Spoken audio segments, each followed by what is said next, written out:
आब्राकडाब्रा गिली गिली छू. जादू बिदू काय नाही हो, खाली बाण आहे ना, बाणावर क्लिक करा आणि बघा.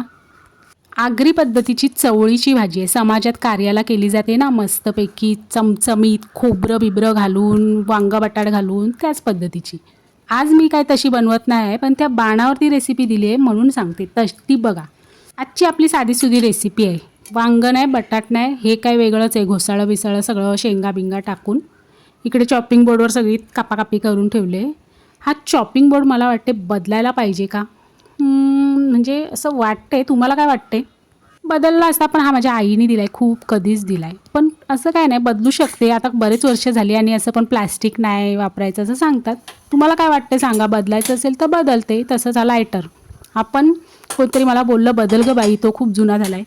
पण कशाला बदलायचा, त्याचं काम तो करतोय. थोडासा रंग गेला आहे वरचा, पण मी काय आयडिया केलं आहे, मस्त त्याला नेल पेंटनी कलर मारला आहे. मग आहे की ना मी हुशार.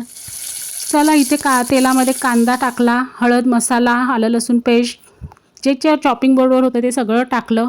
थोडंसं मग त्याच्यानंतर भाजलेला खोबरा टाकला, थोडासाच टाकला, जास्त नाही. आणि मीठ, बस. हे सगळं टाकून, पाणी टाकून झाकण दिलं लावून. आता काय एक शिट्टी झाली की भाजी तयार झाली. भाजी तयार. आजची भाजी साधीसुधी होती, एकदम टिपिकल आगरी पद्धतीची नव्हती. साधीसुधी म्हणजे ब्राह्मणी पद्धतीची बोलले तरी चालेल, अशीच असते साधीसुधी. मस्त लागते अशी पण. ही पण बघा, ती पण बघा.